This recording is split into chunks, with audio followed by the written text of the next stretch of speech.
Sometimes you don't know what you don't know until someone tells you what you need to know. In 1982, I walked into a kitchen on a reserve in Nova Scotia and sat down across from a man whose son was in prison for a murder he didn't commit. I was a 20-something MBA and law student who thought I was there to conduct a survey. What I got instead was an education, the kind you don't get in any classroom. This is the story of the most humble leader I've ever met. And the lesson he taught me, without ever raising his voice or pointing a finger, is also a story that shows many of our lessons don't come from a classroom.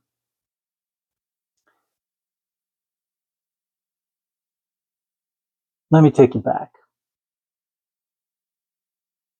I was an MBA student, as I said, and also working as a consultant for a student-run firm. It was called Atlantic Business Consultants.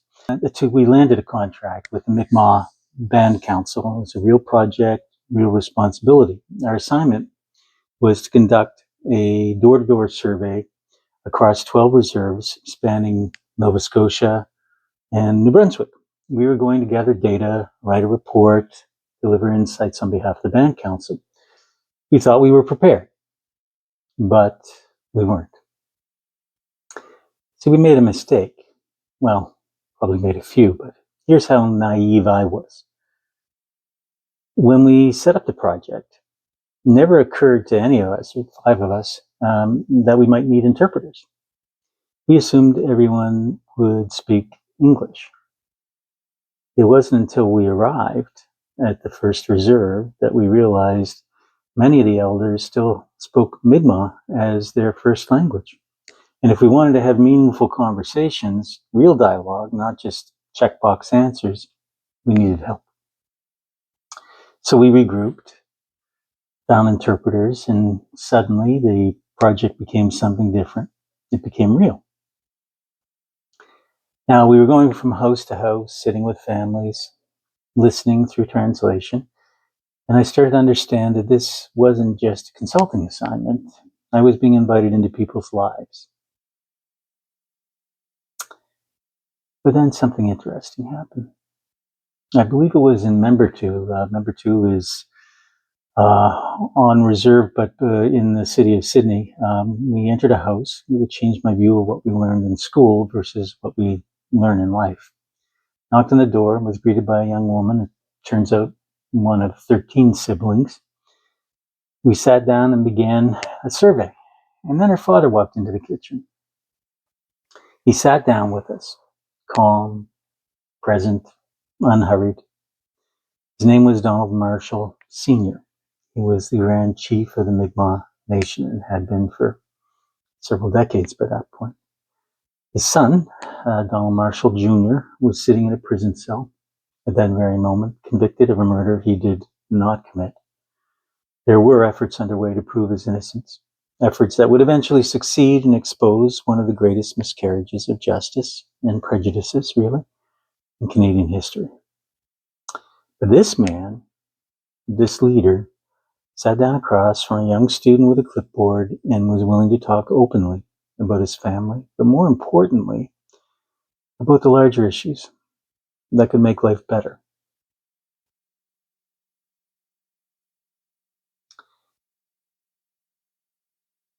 I don't think I've ever encountered a leader as humble as Donald Marshall Sr. He began to speak about the challenges facing his people, the trials and tribulations, especially in education, what was missing, what was needed. And here's what struck me the most. He never once mentioned residential schools. Not because they didn't matter. They mattered enormously. But that wasn't how he chose to frame the conversation. There was no recrimination, no bitterness, no blame. Instead, he spoke about the future. He talked about the need for Mi'kmaq children to learn their own history, to have their own Mi'kmaq teachers, to understand what their culture had contributed, not as a footnote in someone else's story, but as a central narrative of their own. He spoke with hope, with quiet determination, with a forward-looking vision that didn't waste energy on grievance, but focused entirely on what could be built. And he did it sitting in a kitchen, talking to a kid with a clipboard who barely understood the weight of what he was hearing.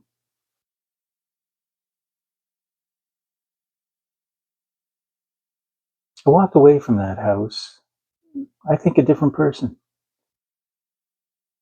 Not because anyone yelled at me or shamed me for what I didn't know, but because I suddenly realized how much I didn't know and had never been taught.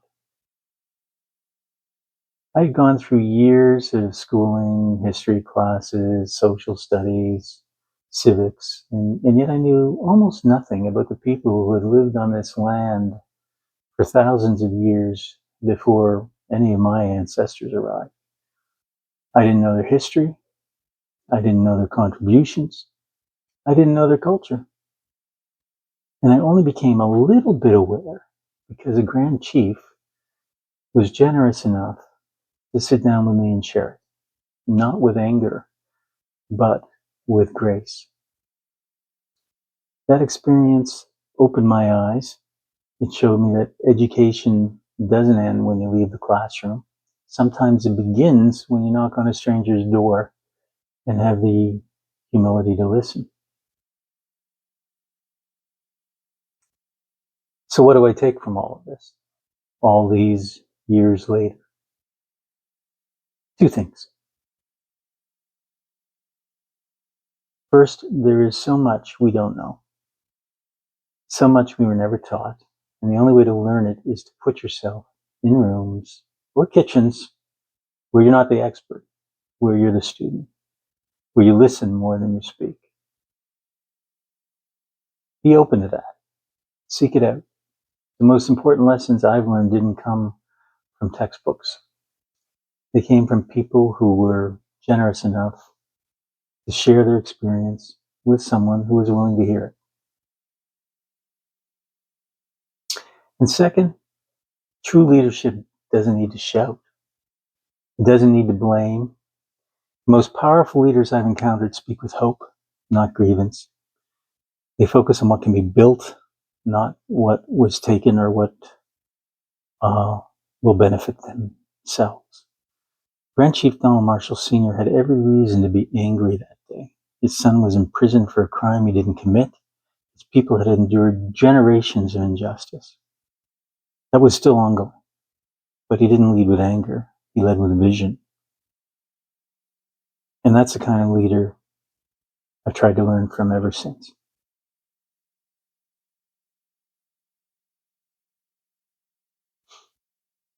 Donald Marshall Sr. passed away in 1991. His son was eventually exonerated and became a symbol of the fight for justice in this country. He also was at the center of a landmark Supreme Court of Canada decision that recognized that First Nation peoples have the right to earn an income from the land and see, irrespective of the colonial licensing regimes in place. But as influential as that was, what I remember most is that kitchen, that conversation, that quiet, humble man who taught me more in an hour than I'd learned in years about First Nations. If this story resonates with you, if you've ever had a moment where someone opened your eyes to what you didn't know, I'd love to hear about it in the comments. And if you want more stories like this, subscribe. I'll see you next Thursday. Bye for now.